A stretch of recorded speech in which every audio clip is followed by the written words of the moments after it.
لله رب العالمين الصلاة والسلام على رسول الله وعلى آله وصحبه أجمعين أما بعد. أعوذ بالله من الشيطان الرجيم بسم الله الرحمن الرحيم. يا أيها الذين آمنوا اتقوا الله وكونوا مع الصادقين. صدق الله العظيم.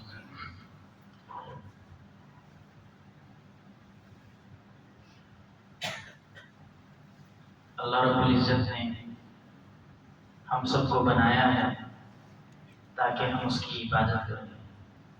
وما خلقت الجن والانس الا ليعبدون. تفسیر روح المعانی علامہ آلوسی رحمۃ اللہ علیہ لیعبدون کی تفسیر کرتے ہیں لیعرفون، تاکہ ہم اس کو پہچانیں. بندہ عبادت اس کی کرتا ہے جس کو پہچانتا ہے. ہم عبادت اللہ تبارک و تعالیٰ کی کر تو رہے ہیں لیکن اللہ کو پہچان نہیں رہے.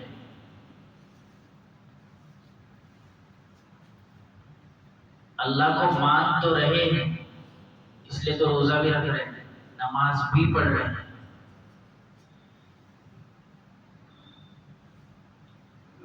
لیکن اس عبادات سے کیا مقصود ہے یہ ہمیں پتہ نہیں. اب ہمارے استاذ نے حضرت والا حضرت مولانا مفتی عنایت اللہ صاحب نے مجھ کو بٹھا دیا. میں ان کا ایک ادنا سا طالب علم ہوں، اسٹوڈنٹ ہوں. یہاں بیٹھنے کی ہمت بھی نہیں ہو رہی ہے حضرت کے سامنے، اور میری زبان بھی رک رہی ہے. آپ صاحب نسبت بھی ہے، اور آپ دیکھتے ہیں کہ ہمارے مفتی صاحب ہمارے حضرت والا کا علم بھی جید ہے اور ٹھوس ہے. علم میں بھی وہ باکمال ہے.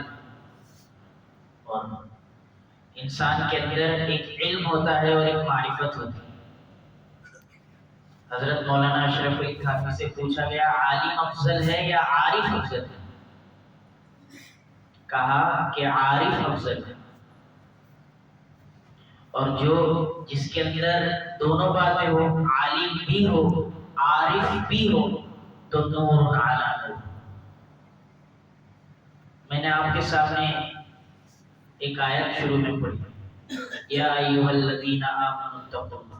اے ایمان والو اللہ سے ڈرو، اے ایمان والو اللہ سے محبت پیدا کرو، اے ایمان والو پرہیزگار بن جاؤ. کیسے پرہیزگار بنو گے؟ اللہ کی محبت کیسے آئے گی اور اللہ کی خشیت کیسے آئے گی؟ تو اس کا جواب اللہ نے خود فرما دیا، وَكُونُوا مَعَ الصَّادِقِينَ. سچوں کے ساتھ ہو جاؤ. جو میرے دوست ہیں ان کے ساتھ ہو جاؤ، جو مجھ سے محبت کرتے ہیں ان کے ساتھ ہو جاؤ.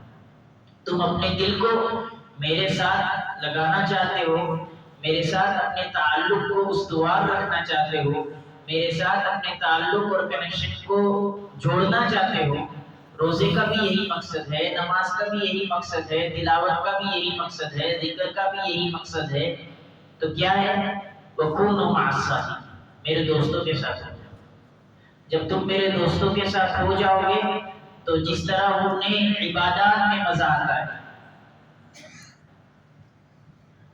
جس طرح انہیں عبادات میں مزہ آتا ہے، جس طرح انہیں اللہ کے غم میں اللہ کی یاد میں رونے والی آنکھ نصیب ہو جاتی ہے، اسی طرح ان کی نسبت سے تمہاری آنکھوں میں بھی اللہ کی محبت میں آنسو جاری ہو جائے.